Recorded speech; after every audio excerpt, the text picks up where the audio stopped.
자, 8시 59분 오프닝 벨 라이브 여러분과 함께 합니다. 장 시작 8초 전, 7초 전, 6초 전 이제 장은 곧 시작하는데요. 지금 예상 체결 지수는 코스피가 0.7% 마이너스, 코스닥은 0.6% 마이너스 또 떨어져서 시작합니다. 우라통 터지는 시작 1시간 동안 화를 사귀면서 그래도 전략 잡읍니다. 두 분 모셔보겠습니다. 하창원 본부장님 그리고 LS증권의 우리 염승환 이사님 모시겠습니다. 어서 오세요. 안녕하세요. 네. 뒤에 배경처럼 증시가 좀 밝고 핑크색이고 이렇게 아름다우면 얼마나 좋겠습니까? 하지만 그렇지 못합니다. 시장을 한번 볼까요? 예상 체결 지수는 0.7% 마이너스였는데 지금 지수가 들어오고 있습니다. 똑같이 시작하네요. 코스피가 0.68% 마이너스 2755로 스타트 끊고 있고요. 코스닥은 0.33% 마이너스 809포인트에서 스타트 끊고 있습니다. 계단식으로 2주 동안 지금 줄줄 흘러내리는 그런 안타까운 상황이 연출이 되고 있는데 그동안 버티던 코스피도 지금 4거래일 연속으로 쭉쭉쭉쭉 떨어져서 2750선까지 오늘 지켜내는지도 지켜봐야 될 것 같습니다. 자, 하창원 본부장님 짧게만 코멘트 들어본다면? 역시 시장이 아직 방향성을 잘 잡지 못했다 라고 보시면 될 것 같아요. 그래서 미국 증시도 막판에 좀 꼬꾸라지기 시작을 했죠. 그래서 좀 좋지 않은 흐름에다가 오늘은 야간 선물에서 힌트를 안 줬기 때문에 이제 미니 선물을 봐야 되는데 미니 나스닥이 마이너스 0.6 뭐 이거는 이제 뭐 테슬라라든지 이런 일부 영향이 있겠지만 어쨌든 이렇게 하락하니까 좀 좋지 않은 얘기가 있었고 또 이제 또 로이터 통신이었을 거예요 아마 그 삼성전자 퀄테스트가 실패했다라는 네. 또 찌라시 실패? 통과했다. 통과를 못했다. 아마 그걸로 알고 있는데 통과했다예요? 통과했다. 그래요? 네. 제가 잘못 읽었네요. 그래서 아무튼 그런 얘기들이 계속 나오니까 이게 그러니까 그런 거죠. 이 호재가 누구나 다 모르는 상태에서 갑자기 딱 하고 나와야 와 이거 진짜 좋다 이렇게 봐야 되는데 지금 너무 이렇게 막 양치기 소년으로 해버리니까 되는 거야 맞는 거야 약간 이렇게 좀 혼란스러운 것 같아요. 거기다 엔비디아가 애프터마켓에서 좀 빠지기 시작을 했거든요. 그러니까 그런 것들이 오늘 좀 시장을 짓누르는데 영향을 준 것이 아닌가라고 생각을 하고 있습니다. 그러니까요. 통과 소식이 로이터에서 나왔다고 하지만 삼성전자가 얼마나 반응할지는 사실 좀 미지수인 것 같습니다. 이번 주 내내 그 얘기했었잖아요. 사실은 뭐 하이닉스도 실적 잘 나오거나 삼성전자가 퀄테스트 통과했거나 이런 소식이 나와도 장 분위기가 이 정도면은 이게 반영이 안 될 수 있다.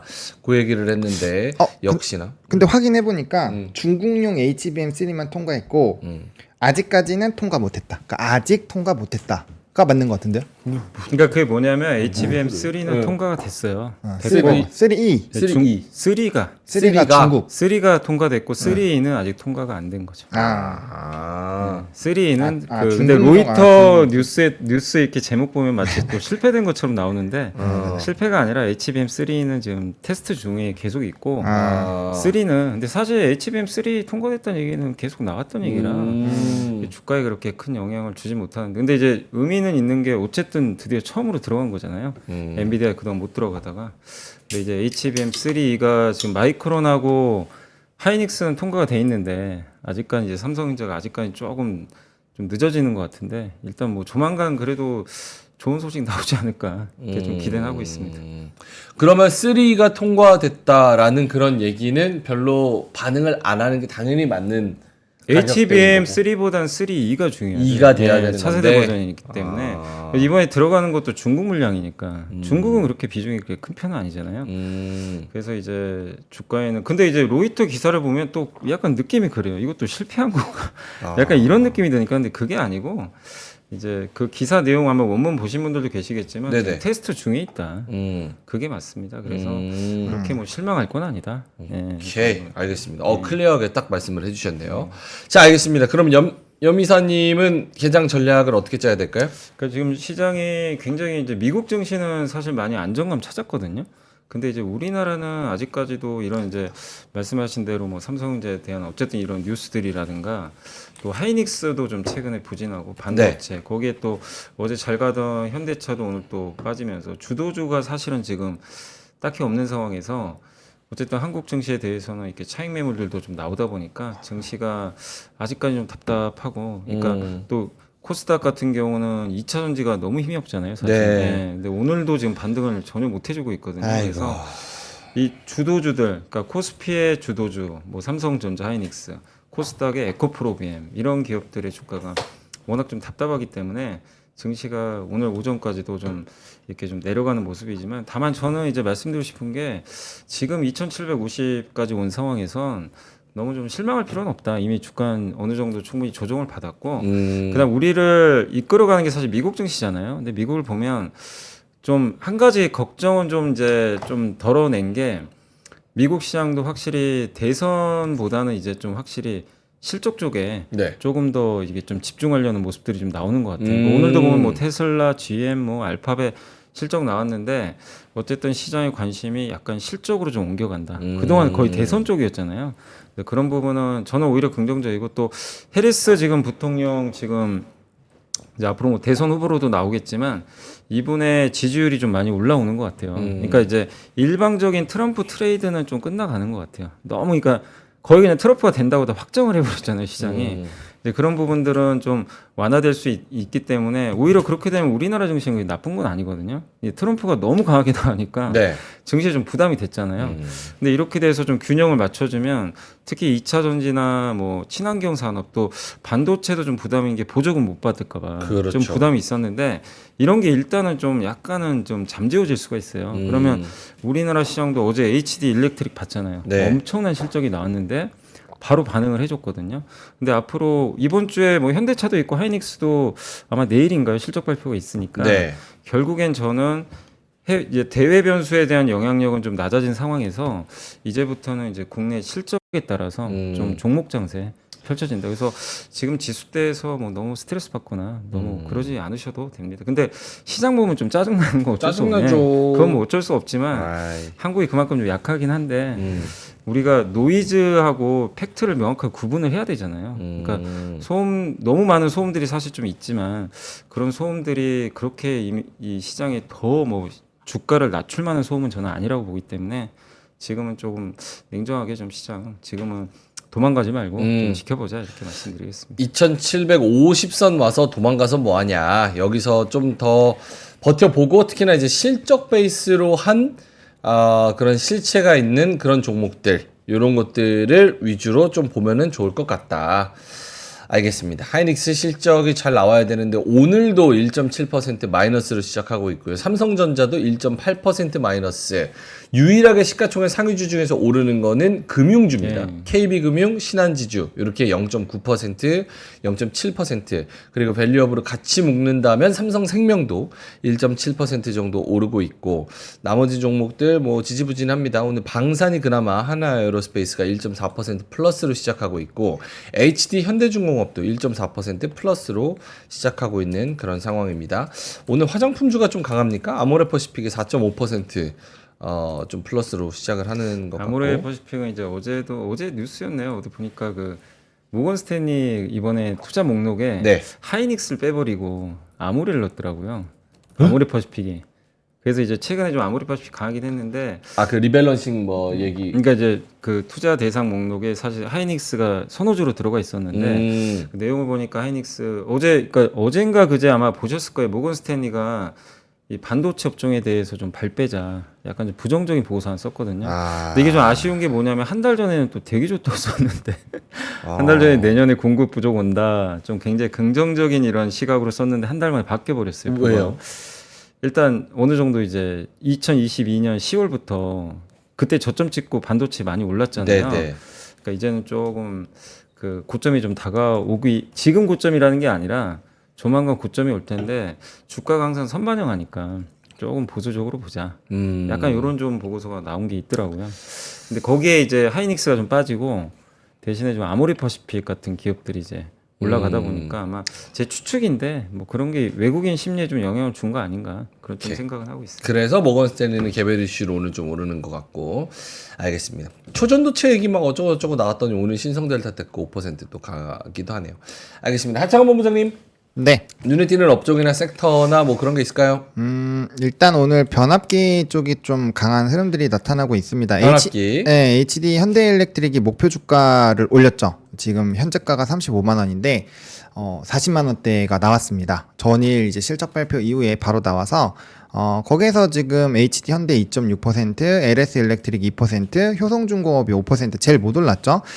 그런 부분이고, 근데 사실상 차트의 연속성은 효성중공업이 제일 조금 물음표가 많이 생겨요. 그래서 좀 접근하시기에는 쉽지 않을 것 같긴 하지만, 그러니까 펀더에 대한 확신이 없으면 좀 들어가시기 어려운 뭐 차트 모양이라고 보시면 될 것 같고, 일단 화장품은 일단 미국에서 엘프뷰티도 좋았고요. 요번에 아마존 프라임데이에서 우리나라가 엄청나게 핫했잖아요. 그래서 거기에서 추가적으로 아마 수출입 데이터 좋게 나올 확률이 높고, 그러면 이제 넘버가 찍히니까 화장품 쪽은 조금 좋은 흐름들이 나타나는 것 같습니다. 그리고 뭐 방산 쪽 여전히 좀 좋게 흘러가고 있는 상황이고, 바이오 같은 경우는 좀 일부 이슈들이 조금 있어요. 그 HLB 그룹주들은 뭐 9월이나 10월 달에 FDA 다시 얘기 나올 수 있다, 뭐 이런 얘기들도 있어서 뭐 그런 부분에서 일부 조금 뭐 움직임이 나타나는 것 같습니다. 그래서 집중적으로 보셔야 되는 것은 이렇게 실적발이 강한, 실적발과 수주와 외국인 순매수 기조가 강한 쪽도 보셔야 되지만, 제가 좀 강조 드려왔던 거는 결국에는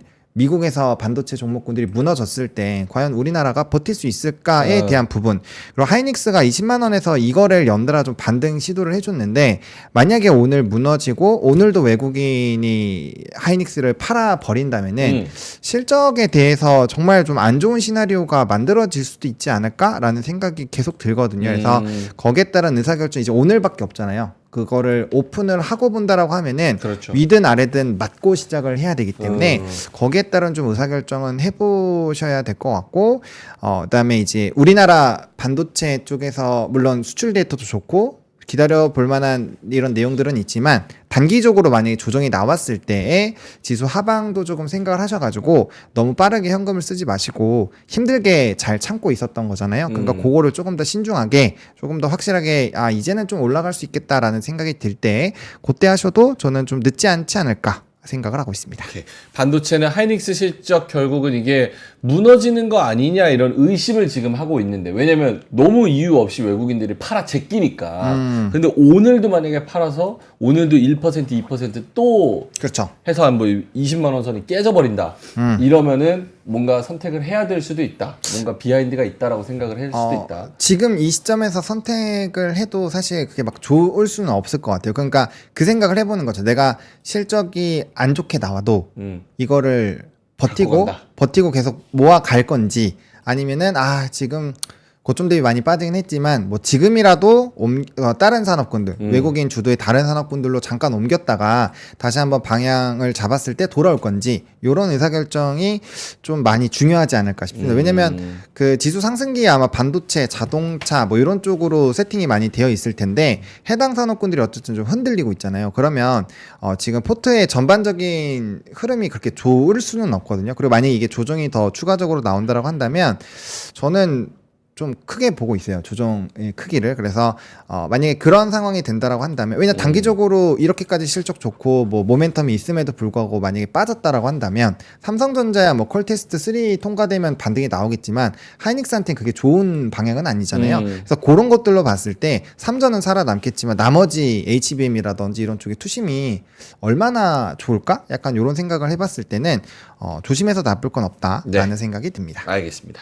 우리는 님께서 모건 스탠리의 윈터 이즈 커밍을 무시하면 안 된다 이렇게 말씀하셨는데, 한 4년 5년 전인가요? 그때도 한번 모건 스탠리였는지. 맞아요. 아니면... 그 3년 전인가 막 그랬던. 근데 이제 좀 너무 이례적인 게 한 달 전엔 굉장히 좋게 썼다가 그러게요. 너무 한 달 만에 뷰를 갑자기 꺾어버리니까 요게 조금 이제 그 좀 시장에서 좀 혼란스러운 거죠. 그렇네요. 한 달 만에 그렇게 업황이 뭐 바뀐 것도 아닌데 사실은.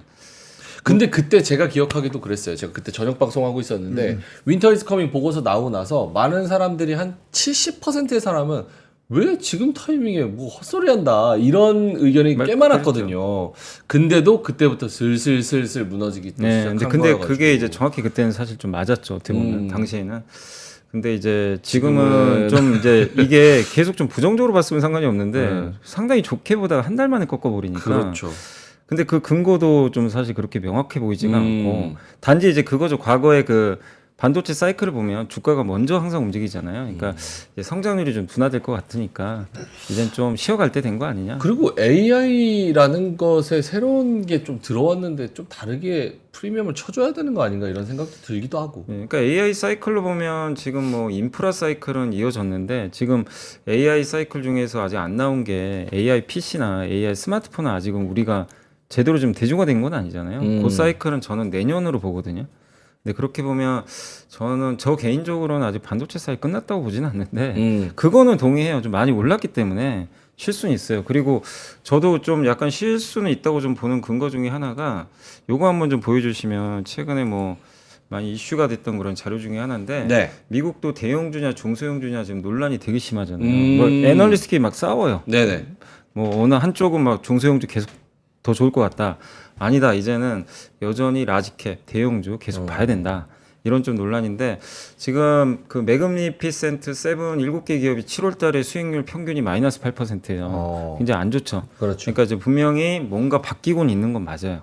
그동안 너무 셌는데 근데 이게 왼쪽에 보시면 이게 보통 보면 신용위험과 대형주 그러니까 하이힐드 스프레드가 뭐냐면 이게 이제 약간 이제 그 신용이 좀 취약한 기업들이 금리가 오른다는 건 뭔가 위기가 있다는 얘기죠. 그렇죠. 그럴 때는 대형주가 당연히 세요. 이 파란색이 올라가면 대형주가 센 거예요. 아. 그럼 보통 이제 위기 때는 대형주가 세고 중소형주 약하니까 지금은 위기가 아닌데 대형주가 너무 세요. 그죠? 이게 공식이 안 맞는 거죠. 왜냐하면 결국에 엔비디아가 이끄는 AI 그 다음에 또 거기에 일라이 릴리 같은 그 비만 치료제 이런 이제 기업들이 이끌다 보니까 이 공식이 좀 어긋났는데 무슨 얘기냐면 너무 대형주에 쏠렸다는 얘기예요, 사실은. 자금이. 그 오른쪽에 보시면 이 요쪽에 보시면 2020년 이후로 대형주에 들어간 자금이고요. 밑에 있는 게 중소형주입니다. 아예 자금이 없어요.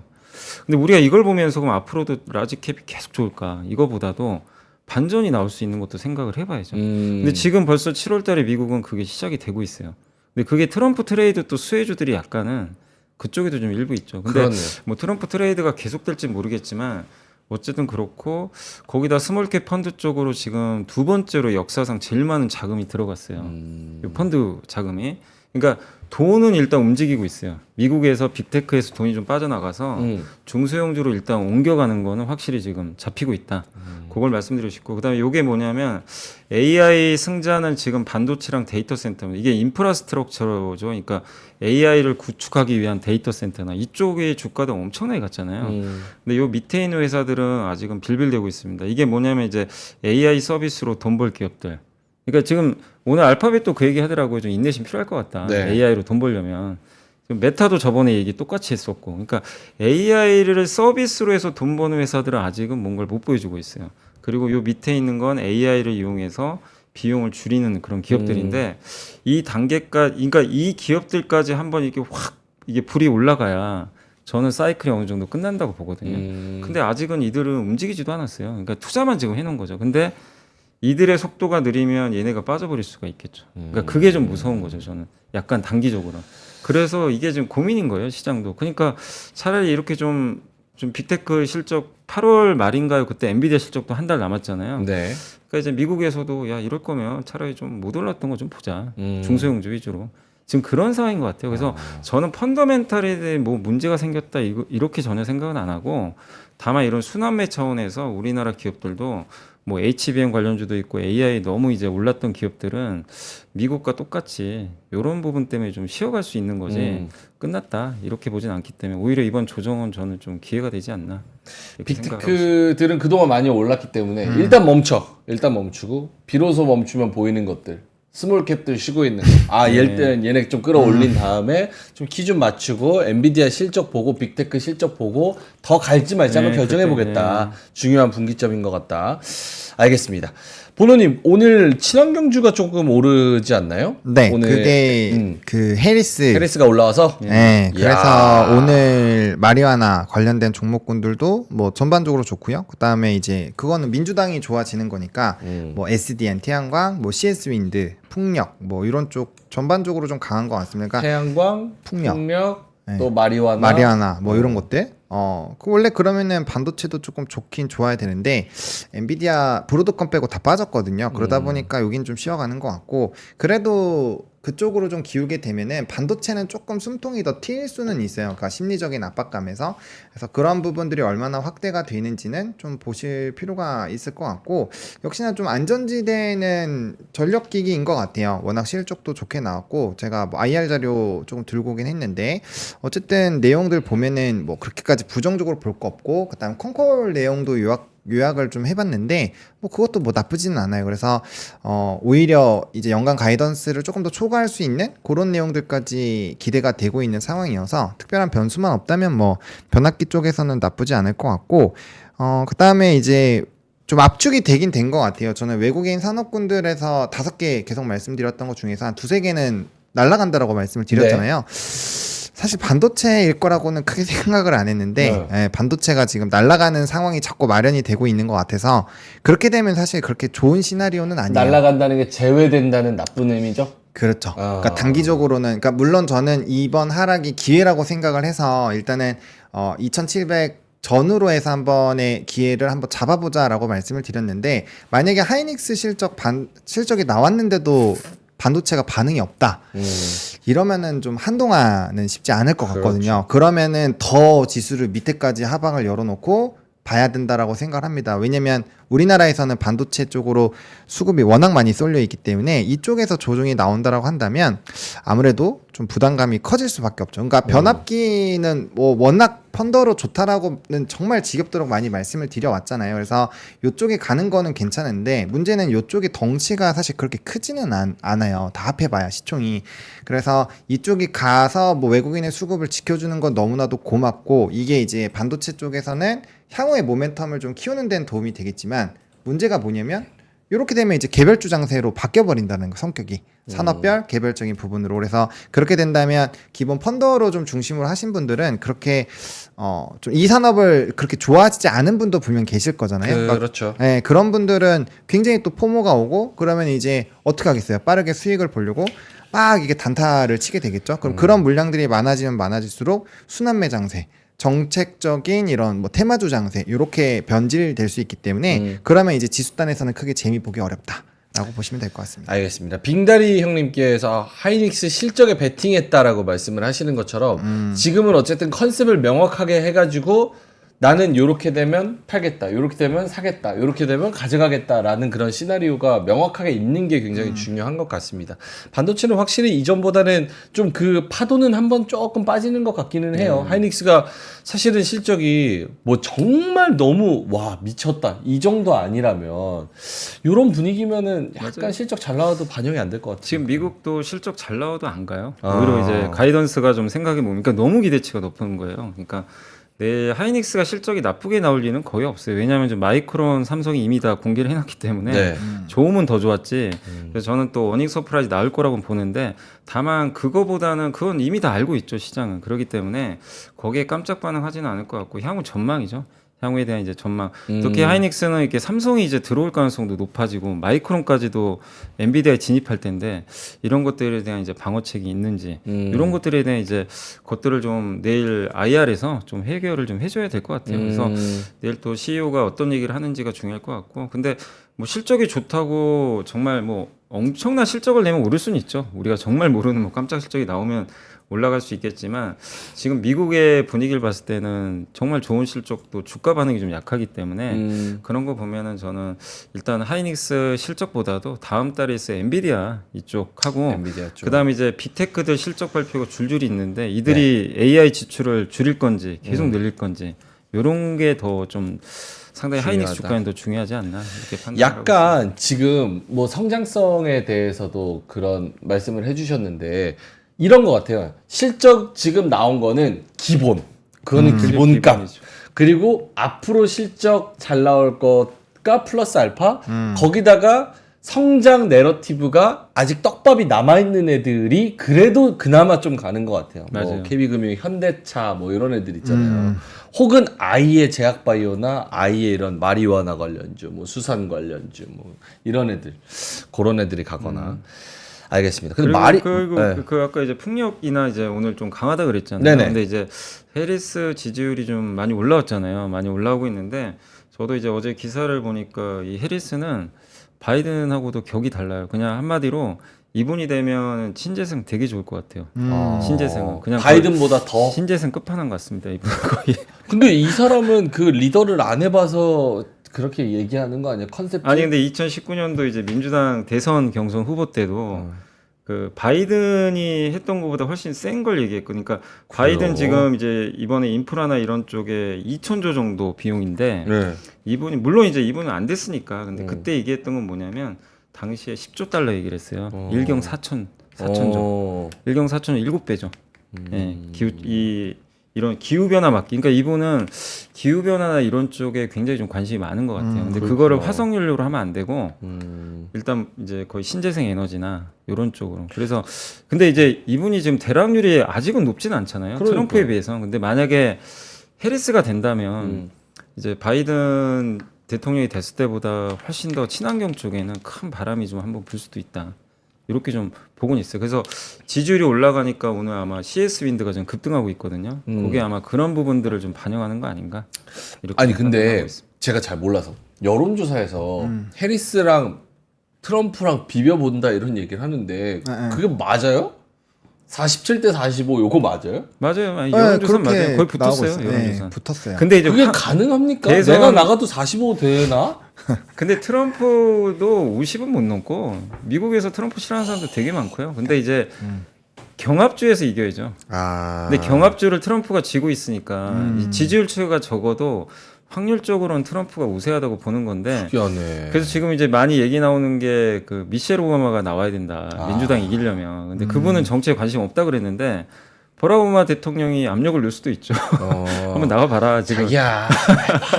그렇지. 왜냐하면 이기는 5년만 해봐. 그러니까 민주당이 이기려고 전력투구를 한다면 저는 미셸 오바마도 나올 수도 있다고 생각해요. 그래요. 예, 왜냐하면 지금 유일하게 이기는 사람이 미셸 오바마예요. 트럼프한테 그래요? 지지율에서. 예. 근데 이제 그러네. 모르죠. 민주당 입장에선 해리스가 나오면 하원은 이긴다고 생각하는 것 같아요. 지금. 그러니까 트럼프 트레이드가 조금 지금 약간 소강 상태로 가는 게 트럼프가 아무리 자기 공약이 세도요. 이 하원이나 이런 데서 승인 못 받으면 법을 바꿀 수는 없어요. 그럼 기존 정책은 그대로 유지가 돼 버리는 거예요. 사실은. 그렇기 때문에 트럼프 트레이드가 약화되는 거죠. 그래서 해리스가 이제 일단은 지금 가능성이 높아지다 보니까 지금 미국에서도 트럼프 트레이드가 좀 쉽고 우리나라도 약간 좀 그런 분위기로 가고 근데 있다. 그러니까 결론은 이런 상황이니까 더 시장이 안 좋은 것 같은 게 만약에 그러니까 시장이 제일 싫어하는 건 불확실성이잖아요. 그렇죠. 근데 해리스가 또 올라오고 붙을 수도 있고 또 제 정책은 뭐지? 아 여기서 못 이기더라도 하원은 이기려나? 뭐 여러 변수들이 계산이 이제 들어가 버리니까 시장이 그 방향성 없이 왔다리 갔다리 차라리 트럼프가 된다고 가정해버리고 그쵸. 얻어 맞을 만큼 얻어 맞고 그 다음에 전략을 짜면 훨씬 더 쉬울 것 같다는 그런 혼자만의 그런 자기 위로를 하는데 그렇죠. 떨어지고 있는 종목군들은, 그러니까 반도체는 어떻게 보면 억울할 수 있죠. 왜냐면 그 트럼프가 되면서 이제 뭐 칩스법이라든지 이런 것들, 그리고 규제 이런 걸로 좀 많이 맞았잖아요. 사실은 펀더에 문제가 있는 게 아닌데, 그래서 사실 꽤 많이 차익 빌미가 되고 많이 맞아서 반등이 나올 수도 있는 자리에서 지금 이렇게 갑자기 바이든이 사퇴를 해버리니, 그럼 이게 더 그 빌미로 공매도에서 슛을 더 강하게 때릴 수도 있는 거죠. 이거 조금 더 할 수 있겠는데, 만약에 그런 식으로 돼서 추가적으로 더 눌리면 그 우리나라 입장에서는 굉장히 좀 스트레스를 받을 수 있는 그런 방향으로 되는 거죠. 어제 또 바이든 사망설 찌라시면서 그렇죠. 네. 필체가 갔니 마니 뭐 이러면서 또 여러 가지 SNS. 근데 요즘은 진짜 어렵다고 생각이 드는 게 실제로 바이든 대통령이 그 저기 해리스한테 전화해가지고 먼저 잘 부탁한다 뭐 이런 전화를 했다고 하는데 그 육성 보이스도 AI로 만들어낸 거더라 이런 얘기까지 또 코멘트가 붙으니까 야 이거는 진짜 누구 하나 속이려 그러면 이제는 얼굴 조작하고 무섭죠. 목소리 조작하고 뭐 이게 다 되니까. 진짜 가능한 세상이 오기는 왔구나 이런 생각도 들고 알겠습니다. 자 9시 28분 지나가고 있는데요. 요거 장도 좀 부진하고 하니까 커피 좀 하나 좀 네. 드려도 될까요? 네. 운조 커피. 예. 여러분, 운이 제일 중요합니다. 실력도 실력이지만 운도 실력이에요. 그래서 운 좋은 커피, 우리 운조 커피 하나씩 드시면 좋을 것 같습니다.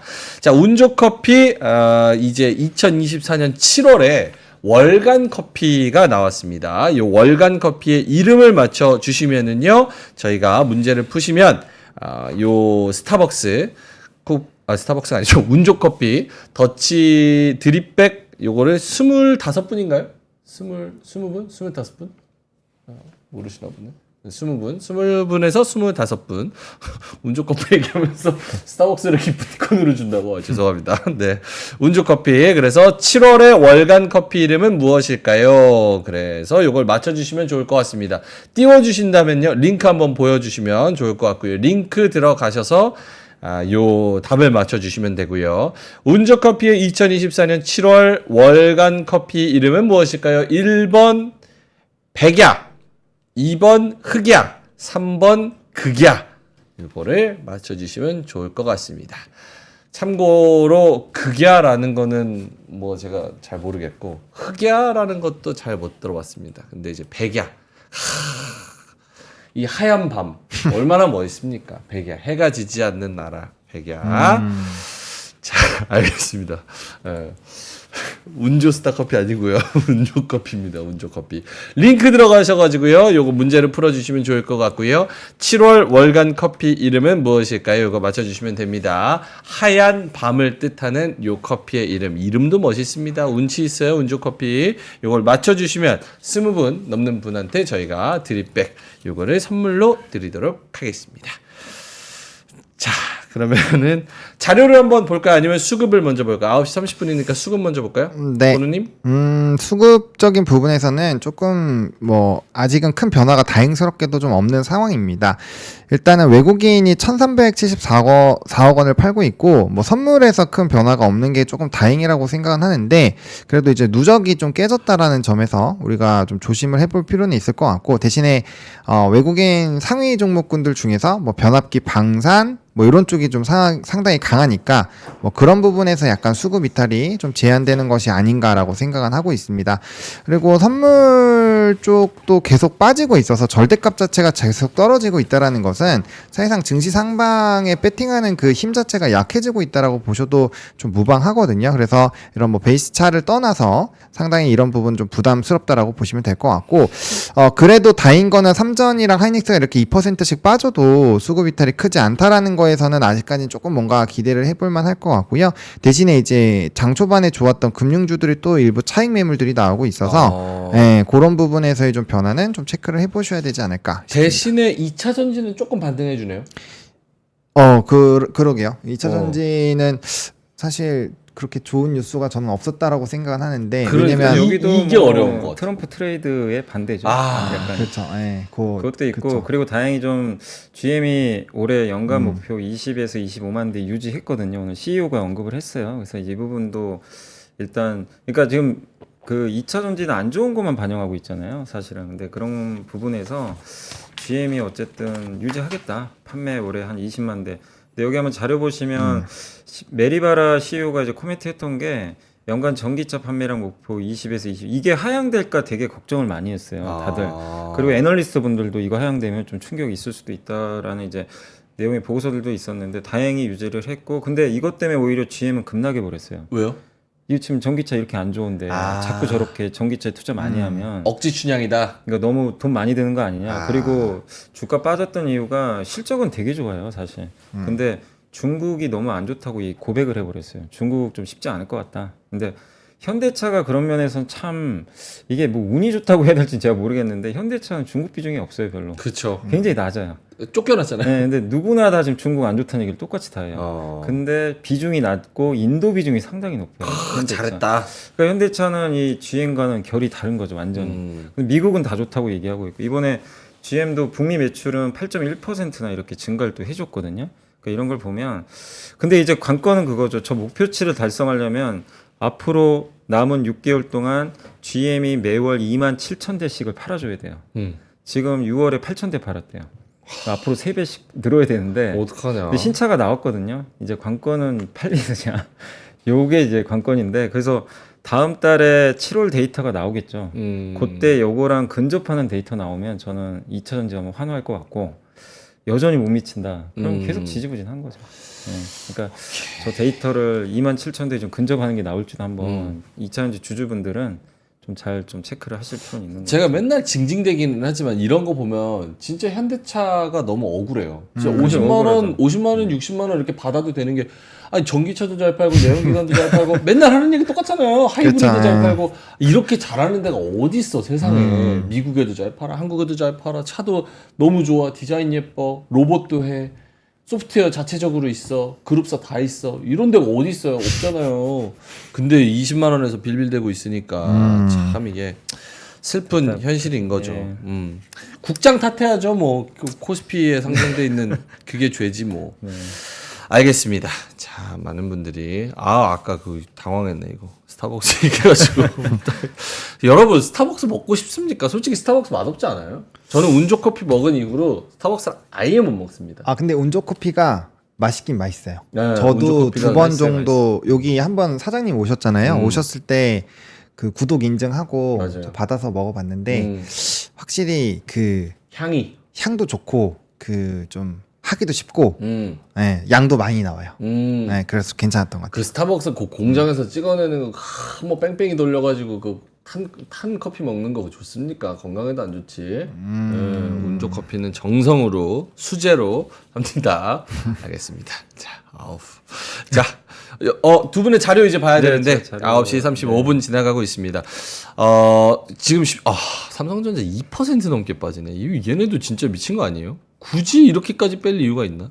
근데 지금 뭐 시간에 의해서 빅테크들이 좀 안 좋다 보니까 아마 같이 좀 연동되는 것 같아요. 색깔이 9시 반 지나가니까 완전 바뀌고 있는 것 같아요. 왜냐면 삼성전자 하이닉스는 더 떨어지고 2차 전지좀 올라오면서 KB금융은 어느새 그랬냐는 듯 2.5% 마이너스 찍고 있어요. 그리고 나머지 포스코홀딩스, 네이버, 물산, 화학, 모비스 요런 애들은 또 올라오고. 그러니까 여기도 보면 미국과 좀 비슷하게 소외주로 좀 약간 바뀌는 것도 있는 것 같아요. KB금융도 많이 올랐잖아요, 사실.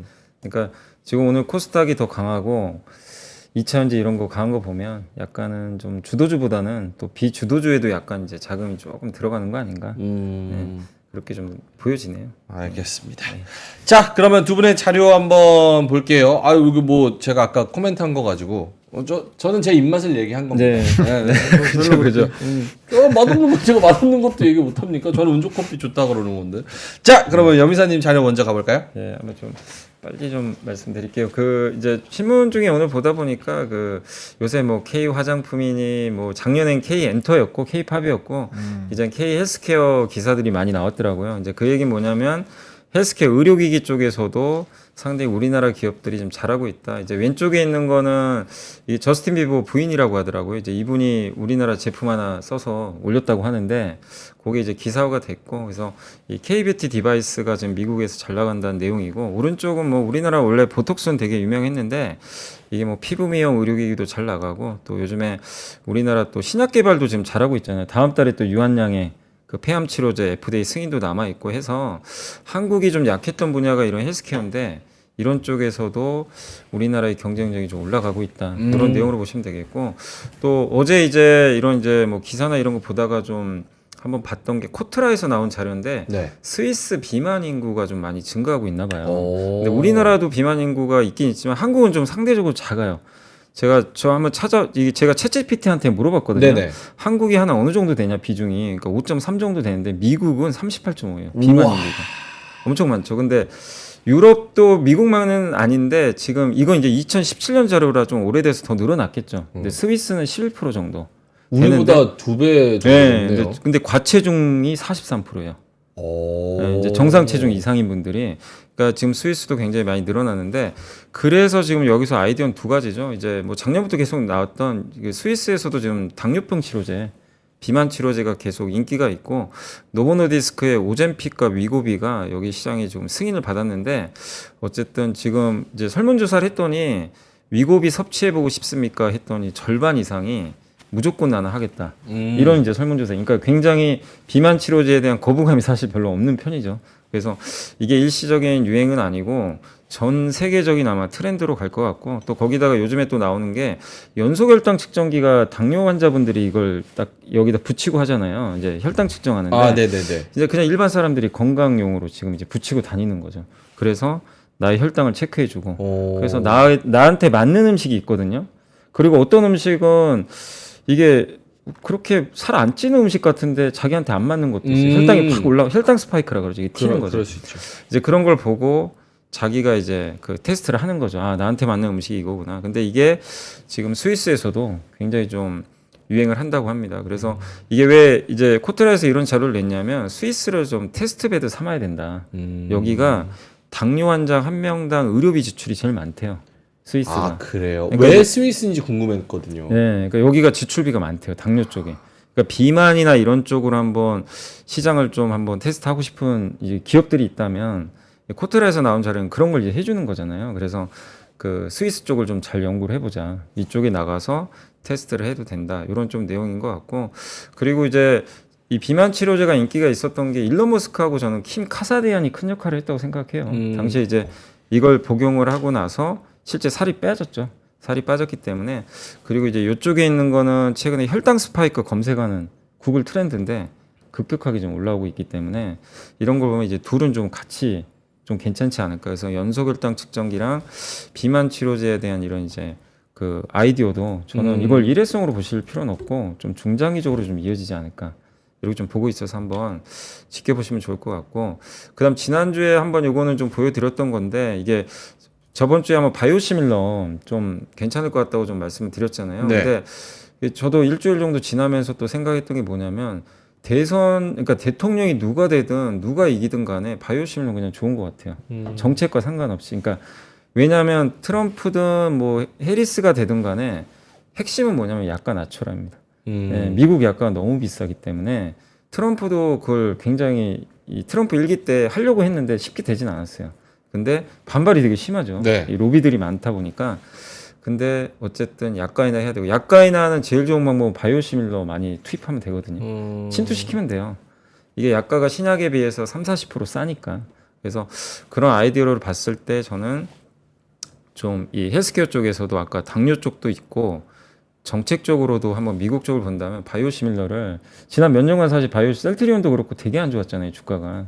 근데 한번 이제는 우리가 이런 소외주 쪽에서도 한번 바이오시밀러도 고민해 볼 필요는 있는 것 같아요. 궁금한 게 약가 인하를 하면 그러면은 제약 업체들한테는 안 좋은 거잖아요. 기존에 있는 기존의 업체들한테는. 신약 회사들은 마진이 줄어드니까. 그러니까 대부분 미국 제약사들은 좀 불편할 수가 있어요. 그러면 전반적으로 저렇게 약가 인하에 대한 푸시를 계속하면 미국에 있는 그런 기존 전통의 제약사들은 좀 주가가 안 좋을 거 아니에요. 안 좋을 수도 있죠. 그러면 우리나라 그렇게 뭐 바이오시밀러나 뭐 이렇게 CDMO 하는 애들은 거기랑 상관없이 아예 상관관계 없이 가나요? 아니면 어때요? 그러니까 상관관계가 없다기보다는 이제 그런 쪽에 비중이 높은 기업들은 만약에 그 이런 신약 비중이 너무 높은 회사들은 만약에 약가가 낮아지면 좀 약간 일부 영향을 받을 수도 있겠죠. 근데 바이오시밀러 하는 회사들은 또 근데 우리나라는 이제 바이오 쪽을 보면 시총 비중이 신약보다는 바이오시밀러가 훨씬 바이오시밀러가 크잖아요. 높아서 예. 왜냐하면 지금 뭐 삼성 바이오 에피스도 있고 셀트리온도 시총이 크기 때문에 그런 거 보면 물론 장단은 다 있어요. 근데 이제 정책을 제가 이게 보다 보니까 일주일 정도 결론은 트럼프는 조금 이제 저는 이제 좀 친기업적이다 보니까 바이오시밀러한테는 그렇게 우호적이지 않을 거라고 생각을 좀 했는데 그건 아니에요. 그러니까 트럼프마저도 약가 인하에는 적극 찬성이에요. 그렇다면 결국 바이오시밀러를 채택을 안 할 수가 없는 거죠, 어떻게 보면. 그래서 이런 트렌드를 한번 우리가 좀 볼 필요는 있지 않나 해서 한번 좀 이제 말씀을 좀 드려봤고, 네. 그다음에 지금 시간이 많이 지났는데 좀 빨리 말씀 몇 개만 드릴게요. 네. 그리고 또 기사 중에 MLCC 좀 볼 필요 계속 있는 것 같아요. 두 가지 아이디어 때문인데 AI PC나 AI 스마트폰이 되면 일단 탑재량이 증가합니다.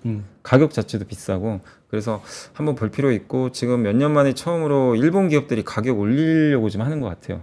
그래서 가격이 올라가고 수요는 증가할 것 같고 PQ가 다 올라가니까 매출이 올라갈 것 같고, 또 한 가지 아이디어는 저는 엔화 강세 수혜주 같아요. 엔화 강세 수혜주 하면 항상 우리 자동차 떠올리지만 사실 도요타랑 그렇게 예전처럼 경쟁이 심하진 않거든요. 예. 그렇기 때문에 저는 제가 봤을 때는 어쨌든 일본과 지금 직접적으로 경쟁하는 게 저는 좀 MLCC가 좀 큰 것 같아요. 왜냐하면 무라타가 지금 점유율이 41%고 삼성전기가 21%로 2등인데 엔저에 사실 좀 피해를 봐요. 어떻게 보면 엔저이면 우리나라 기업들이 수출 경쟁력이 떨어지니까 그래서 지금 엔화가 강세졌죠. 오늘도 엔화가 급등했거든요. 그래서 네. 그런 걸 본다면 하반기에는 엔저가 계속 이어질 것 같지는 않아요. 그러면 삼성전기나 이런 이제 우리나라 MLCC 업체들 몇 개 있잖아요. 이런 쪽은 일본과 경쟁하니까 이 부분도 저는 좀 아이디어상 좀 괜찮을 수 있다. 이렇게 좀 보고 있고 그다음에 이제 좀 넘겨서 마지막으로 코카콜라 실적이 좀 발표됐잖아요. 오. 네, 그래서 그거를 한번 말씀드릴게요. 이게 이제 한 그 경제신문에 나온 자료를 제가 이제 CEO가 한 얘기를 좀 요약을 했는데 아마 한국경제신문에 나왔을 겁니다. 네. 근데 읽다 보니까 되게 좀 의미가 있는 것 같아서 이것만 좀 설명을 해드릴게요. 뭐냐면 이제 참고로 이건 챗GPT가 그려준 겁니다. 오. 잘 그리죠, 되게. 본호님 라이벌이에요. AI로 그림 그려옵니다. 네, 그냥 뭐라고 했냐면 여름에 시원하게 코카콜라 마시는 사람들 좀 그려달라. 아 근데 진짜 광고 그냥 이렇게 그냥 그려줬어요. 몇 초 만에? 몇 초 만에. 한 제가 세봤는데 한 20초 걸렸거든요. 와. 진짜 좀 깜짝 오케이. 놀랐습니다. 근데 세 가지가 핵심 포인트인 게 뭐냐면 인플레는 일종의 정상화되고 있다. 그러니까 이게 아르헨티나 같은 그런 국가 제외하면 인플레가 다 2, 3%로 가고 있다. 그러니까 물가는 안정화된 게 맞고요. 기업이 얘기한 거죠. 두 번째 미국 경기 괜찮다. 소비 심리. 근데 이 저소득층은 힘들다. 쉽지 않다. 이 얘기고 지금 소비자들이 레스토랑 덜 가고요. 외식할 때 비싼 음식을 차라리 먹는데요. 그러니까 양극화가 되게 심하대요. 차라리 가서 한 끼 그냥 비싸게 먹든가 안 먹을 거면 집에서 싸게 사서 먹자. 식재료로. 라면 가성비 먹고. 추구하는 거. 그러니까 라면 K 화장품이 잘 될 수밖에 없는 게 이 트렌드에 여기도 코카콜라 CEO가 직접 얘기를 하고 있는 거예요. 그렇네요. K 화장품 잘 될 수밖에 없는 거 라면. 그 얘기를 했고 여기도 나옵니다. 중국 안 좋다. 네. 중국 안 CEO도 직접. 근데 대신에 중국 제외한 브라질, 멕시코, 동남아, 특히 인도 괜찮다. 제일 낙관적이다. 그러니까 이런 걸 보면 코카콜라 CEO의 이런 그 발언을 보고 여기서도 아이디어들이 되게 많이 그렇네요. 나올 수가 있거든요. 그래서 결국 금리 인하할 것 같고 동남아 쪽 괜찮을 것 같고 거기서 우리나라 지금 화장품은 중국보다는 다른 쪽이잖아요. 그러니까 이런 걸 업데이트 잘 하시면 네. 여러분들이 투자를 어디에 해야 될지 내가 갖고 있는 게 계속 가져가도 될지 이런 좀 힌트가 나와 있다. 저는 말씀드리겠습니다. 알겠습니다. 자, 코카콜라까지 여러 가지 자료들을 말씀을 해 주셨고요. 45분에 가셔야 되는데. 네, 저 죄송한데 오늘 좀 회사에 안 일이 가시면 안 있어서, 돼요? 네, 가야 돼서 죄송합니다. 아, 오늘 저희는 뭐예요, 그러면은. 알겠습니다. 회사에 또 좀 가셔야 된다니까. 잡힌 미리 일정이 좀 생겨. LS 요즘 잘 나가니까 보내드려야죠. LS 증권인데. 알겠습니다. 그러면은 먼저 들어가시고. 다음 주에 또 뵙도록 네, 하겠습니다. 알겠습니다. 네, 다음 주 감사합니다. 수요일에 뵙겠습니다. 네, 감사합니다. 고맙습니다. 네. 저희끼리 마무리하죠. 우리 둘이 있는 네. 게 마음은 편하죠. 마음은 우리 둘이 있는 게 편하잖아. 그 보느님 자료 준비하신 거 하면서 시장이랑 같이 엮어서 여러 가지 질문하면서 좀 편하게 해보죠. 네, 일단은 여러분도 가실 분들 가세요. 먼저 바쁘시면 먼저 가시고 남아 계실 가족분들 같이 계시면 되니까. 오케이. 가보죠. 일단은 자료 가기 전에 네. 그 하이닉스가 약간 말아 올리는 것 같아요. 0.7%대까지 올라와서 이거 일단 유지되는지 좀 보셔야 될 것 같고 장중 수급은 안 잡히는데 외국인이 좀 들어오는지를 보실 필요가 있을 것 같아요. 그거 보시면 될 것 같고 오늘 좀 잘 나가는 HD 현대 일렉트릭 요 화면 좀 보여주시면요. 네. 2분기 이제 경영 실적 자료가 회사에서 IR에 나옵니다. 그래서 그 내용인데 일단은 수출입 데이터가 좀 좋지 않았잖아요. 그러니까 이제 어제 말씀드렸던 게 4, 5, 6은 좋았는데 7월 달에 안 좋잖아요. 그래서 2분기 때 보시면 수주 자체는 요 넘버가 좀 떨어졌죠. 그리고 QOQ랑 YOY를 봤을 때는 좀 상당히 떨어지는 부분인데 사실상 이게 주가가 올랐으니까 이거 시비 안 거는 거지 만약에 주가 떨어졌으면 이것도 피크아웃이다 이 얘기 분명 나왔을 거예요. 그래서 수주 자체의 넘버는 빠졌는데 중요한 거는 잔고가 늘었거든요. 그러니까 이제 이게 반영되는 시기가 다르잖아요. 수주가 나온다고 해서 동기간에 다 반영되는 게 아니잖아요. 그래서 그런 잔고적인 부분에서 차이가 그래도 늘었기 때문에 이 부분을 좀 신경 쓰기보다는 요 잔고 부분을 좀 좋은 쪽으로 일단 해석을 한 것 같고 그다음 절대적인 넘버 자체가 보시면은 이렇게 막 2배 올라가고 요번에도 엄청나게 많이 올라갔잖아요. 그러니까 요런 것들에 조금 더 힘을 준 거죠. 실적이 이렇게 좋고 영업이익도 이렇게 좋은데 뭐 이거 조금 단기간에 꺾인 것 같다가 피크아웃으로 하긴 좀 그렇지 않겠느냐. 그리고 영업이익률도 보시면 엄청 좋아지는 거는 그만큼 판가가 높아지고 있다라는 라는 거죠. 그래서 이런 전반적인 데이터가 너무 좋게 나오다 보니까 이 부분을 좀 무시했다라고 보시면 됩니다. 그래서 그렇네요. 그렇게 보시면 될 것 같고, 그다음 중요한 거는 전력은 당연히 좋겠죠. 전력 쪽은 당연히 좋은데 여기 보시면 배전 쪽 도 지금 굉장히 좋아지고 있어요. 그러니까 배전이 왜 중요하냐면 지금 LS 일렉트릭이 굉장히 좋아지는 이유 중에 하나도 배전 쪽이잖아요. 그래서 HD 현대 같은 경우도 배전에서 좋은 흐름들이 나타나고 있다라는 것은 상당히 좀 긍정적이다라고 보시면 될 것 같고, 주요 지역은 북미입니다. 북미가 상당히 좋아지고 있는 부분에다가 이제 가격적인 부분이 여기에 나와 있지는 않은데 콩코르에서 그 내용이 나와요. 그래서 유럽이랑 중동 지역에서도 상당히 좋은 얘기가 나오고 있습니다. 근데 보시면 전력기기에 요 중동이라는 타이틀이 나오잖아요. 네. 그래서 중동 지역에서도 굉장히 좋은 흐름들이 유지가 되고 있고 유럽 쪽에서도 좋은 흐름들이 나오고 있다. 요게 핵심입니다. 그래서 요런 안에는 조금의 이런 이 문구들을 그래서 잘 보셔야 돼요. 이런 거 IR 자료 보실 때. 그래서 요 부분 보셔야 될 것 같고, 배전도 그게 미주 중심으로 진행이 되는 거, 선박용에 대한 부분, 여기 유럽향 나오긴 하죠. 네, 선박기기뿐만 아니라 이 전력 배전 쪽도 굉장히 좋아지고 있다라는 거입니다. 그리고 요 알리바바 요 선별 수준은 요런 좀 다른 지역들에서 좀 이슈가 나오고 있기 때문에 그런 것들 보시면 좋을 것 같고, 뭐 이거 보시면 매출액 영업이익 뭐 순이익 요것만 보이죠. 그래서 굉장히 좀 나머지는 크게 뭐 부담 요인이 아니라 오히려 플러스 요인이고 전반적으로 좋은 흐름들이 나타나고 있다라는 거. 그래서 수주는 여전히 요거 보시면 좋지는 않아요. 근데 수주 잔고가 상당히 많이 남아 있는 상황이고, 그다음에 여기 이제 요거 좀 중요합니다. 요거 보시면은 이 AI 데이터 센터에서 각 그 나라마다 그 데이터 이 관련된 에너지 청이 있잖아요. 청 단위에서의 이런 자료들이 나왔는데 미국 같은 경우는 30년까지 계속 증가를 한다라고 합니다. 그러니까 뭐 이 인프라 투자하는 거에서 뭔가 이 추가적인 보조금이나 이런 걸 안 줘도 계속적인 시장이 성장을 하니 단가 부분이나 이런 기타 다른 발전소보다 단가가 높아서 좀 상당히 수혜를 받을 수 있다라는 얘기가 계속 나오고 있어요. 그래서 이 전망 부분들이 상당히 좀 중요하다라고 보시면 좋을 것 같고, 그다음에 이 매출단이 이제 수익성이 굉장히 좀 동반 성장을 하고 있기 때문에 단가 자체가 굉장히 높습니다. YOY 보시면 매출이 엄청 높아졌잖아요. 그래서 그런 것들을 조금 주요로 체크를 해보시면 좋을 것 같습니다. 그래서 그거랑 요 이제 뉴스랑 신문이랑 같이 곁들여서 조금 말씀을 드리면 될 것 같고요. 지금 요거를 말씀해 주시는 이유는 그만큼 이 전력 수요에 대한 부분, 전력 설비, 네. 변압기 여기에 대한 이슈는 모멘텀은 계속 간다라는 쪽으로 긍정적으로 본다는 거잖아요. 그렇죠. 펀더는 여전히 긍정적이다. 그러니까 제가 변압기 쪽에서 말씀드릴 때는 펀더적으로는 문제가 있다라고 한 번도 말씀드린 적이 없어요. 펀더는 너무 좋은데 이제 기술적으로 얘가 조정이 나왔다가 갈 건지 아니면 그냥 갈 건지 그거에 대해서 항상 고민을 하고 있는 상황이고요. 그다음에 증권가에서도 목표 주가가 굉장히 좀 높게 나오고 있잖아요. 근데 이게 예상치니까 지금 그 정도만 나온 거지, 만약에 그게 실질적으로 가셔가 되면 목표 주가 아마 더 올릴 거예요. 그런 것들을 한번 생각을 해보실 필요가 있을 것 같고, 네. 저의 이제 JYP 엔터에 이어서 또 아픈 손가락이 하나 더 아픈 생겼는데, 손가락. 네, 이 원전 네, 두빌. 이 이슈가 예전에는 되게 크게 나왔는데 지금 굉장히 좀 작아져서. 원전 뭐예요? 원전 르네상스 시대 윤 대통령이 세계 시장 함께 진출하자. 근데 네. 나는 뭐 아픈 손가락 아닌 게 그때 내가 아플 때 얘기했잖아요. 민트랑 방송하면서. 어쨌든 이거 컨셉 가지고 갈 분들은 길게 가져갈 분들은 길게 가져가고, 맞아요. 단기로 할 분들은 손절 라인 짧게 잡아가지고 톡톡톡 치자라고 했는데 뭘. 그래도 제가 한 발언이 있으니까. 아니야, 네. JYP는 진짜 잘못했는데 이건 억울할 것 같아. JYP는 그것도 네. 사실 억울하긴 한데 어쨌든 네, 그래서 원전. 어쨌든 원전에 네. 대한 이 정책발 모멘텀이 추가적으로 나올 수가 있다라는 점으로 봤을 때, 이게 이제 정부의 인사가 움직인다라는 건 결국엔 추가적인 정책적인 얘기나 아니면 두 나라 간의 뭔가 협력이 더 확대가 될 수가 있거든요. 그래서 그런 부분에서 본다라고 한다면 뭐 충분히 이 원전 쪽에서도 우리가 기다려 볼 만한 모멘텀은 있지 않을까 라는 생각 요거 있고요. 그리고 에너지 부분에서 문제가 생기면 요 원전은 계속적으로 부각이 될 수밖에 없습니다.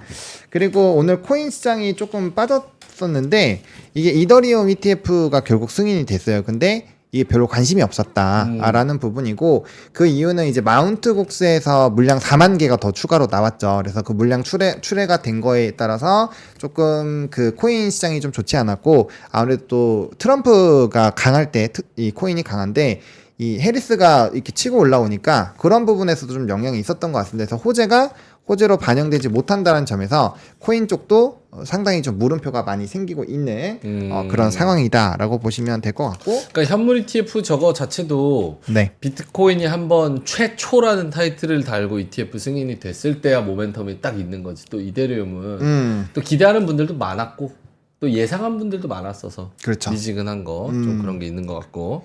다음 뉴스는요? 자, 그리고 이 ELS 요 이제 KB금융인데 이게 지금 KB금융이 주로 나오고는 있지만 지금 중요한 거는 그 다른 신한지주금융이나 이런 것들도 주가가 52주 신고가를 갱신하고 거의 꼭대기에 있거든요. 근데 그쪽도 추가적인 모멘텀들이 나올 수 있다라고 얘기가 나오고 있습니다. 근데 저는 요 금융주에서 하반기에는 은행주에서 증권주로 조금 방향성이 바뀌지 않을까라는 생각이 좀 들거든요. 그래서 요거 어쨌든 금융 안에서 순환매 관점으로 보실 수 있는 내용이어서 기본적으로 상반기에는 은행들이 이제 이자도 많이 받고 대출을 선제적으로 좀 당기는 그런 활동들이 있어서 실적이 되게 좋게 나왔지만 하반기에 만약에 금리 인하를 한다면 그 수치가 더 상승하기는 쉽지 않을 거예요. 그러면 어느 정도 상단이 제한이 되어 있는 상황인데 최근에 다른 뉴스들 보시면은 이제 증권 계좌를 엄청나게 많이 만들었다거나 아니면 ETF 투자를 굉장히 많이 하잖아요. 특히나 미국 중심으로 여기 우리 뒤에도 막 이렇게 홍보 많이 되어 있잖아요. 네네. 그런 것처럼 유진 투자. 네, 신규 ETF가 상당히 많이 나오고 있고 거기에 이제 돈이 자금이 많이 들어가기 때문에 그렇게 됐을 때는 운용 수익이 늘어나겠죠. 증권 쪽이. 그래서 관련된 수수료 굉장히 높을 거고 또 신용 잔고가 높았을 때는 당연히 금융주가 좋을 수밖에 없습니다. 써보신 분들은 아시겠지만 이자가 생각보다 세요. 그래서 이제 신용률이 20조에서 이제 이번에 19조대로 또 빠졌는데 어쨌든 이런 신용에서 또 반대 매매가 나오면 증권주들은 또 행복하게 미소를 짓는 쪽으로 가기 때문에 그런 부분에서 한번 금융주 안에서의 좀 순환매 또 한번 생각을 해보자라고 정리 드리겠습니다. 아, KB는 근데 진짜 대단한 기업인 것 같아요. 수수료도 제로로 리얼 제로로 하면서 수익도 잘 내고 영업이익 잘 내고 마진도 잘 내고 아 대단한 기업 아닙니까? 거기 KB였죠? KB KB. KB금융 리얼 제로 대단한 기업입니다. 알겠습니다. 그래서 금융주 스토리라인 아직 밸류업이랑 실적이랑 이런 것들이 좀 살아있는 종목 중 하나로 네. 금융 쪽 짚어주셨습니다. 오케이 그 정도 할까요? 네. 오케이, 알겠습니다. 지금 시장 분위기가 조금 9시 뭐 카멜레온처럼 색깔이 계속 좀 바뀌는 것 같아요. 하이닉스가. 네. 코스닥은 0.7% 상승이에요. 와, 어쩜 이렇게 빠르게 변합니까? 야, 에코프로비엠 1% 상승으로 올라갔고, 알테오젠 3.3% 상승, 그리고 다른 종목 리노공업 클래시스 2% 상승. 나머지 종목들도 와 이렇게 색깔이 이렇게 빨리 변하니까 진짜 잘 못하시는 분들은 웬만한 일반인 분들은 쉬는 게 답인 것 같아요. 이거 어떻게 따라잡아? 뭐 그거 아니면 그냥 외국인 수급 주도주로 포트를 짜놨으면은 떨어진 거보다 사실 올라간 게 더 많잖아요. 그러니까 그렇게 하시면은 어쨌든 주도 큰 물줄기 안에서 놀면은 결과적으로 이제 계좌가 방어가 적어도 되거든요. 그래서 그런 것 잘 한번 고려해 보시면 좋을 것 같습니다. 알겠습니다. 코스피도 지금 하락폭을 좀 많이 축소해서 0.1% 마이너스로 줄었습니다. 2770선. 진짜 오후장에는 좀 말아 올려가지고 플러스로 가봤으면 좋겠습니다. 자, 어제 제가 뭐 친구들이랑 뭐 얘기할 게 있어가지고 영통을 좀 막 하다가 네. 보니까 왠지 조금 찜찜한 것 같은 거예요. 그 보니까 영통은 영통이 아니라 수원 영통이 진짜 찐이더라고요. 자, 뒤에 맛동산에서는요 수도권 최고의 가성비 지역 우리 수원 영통 임장기를 들려드리도록 하겠습니다. 메디테라님이 영통 실제로 가보시고 임장한 그 스토리를 말씀을 드릴 건데요. 수도권 최고의 가장 가격 대비 성능이 좋은 가성비 지역이라고 하니까 많은 응원 부탁드립니다. 자, 그러면은 저희들이면 여기서 물러가도록 하고요. 아까 운조커피 7월의 월간 커피 이름은 1번 백야였습니다. 지금이라도 링크 들어가셔서 이 링크에서 설문하시고 1번 백야를 클릭하시면 좋을 것 같습니다. 운조커피 7월의 월간 커피 이름 백야 이렇게 기가 막혔네요. 좀 무리수였나요? 맛동산 영통? 뭔 소리였나? 뭔 소린가 했네 하는. 부드러웠습니다. 괜찮아요? 영통. 친구들과 영통, 수원 영통. 수원 영통이 더 좋다. 어이없어서. 기가 막혔습니다. 실소를 하시네. 알겠습니다. 자, 그러면은 오후에는 조금 더 긍정적인 모습으로 또 빨간불 켜서 좀 볼 수 있기를 바라면서 저희는 이만 여기서 물러가도록 하고요. 점심 맛있게 드시고요. 화이팅 하시고 그럼 저희는 이따가 3시 20분에 완전체로 뵙도록 하겠습니다. 오늘 함께해 주셔서 대단히 고맙습니다. 박근영, 이선영, 사경인, 염승환 투자 마스터들의 세심한 케어로 건강한 투자 습관을 만드세요. 3프로 멤버십 3프로 앱에서 확인하세요.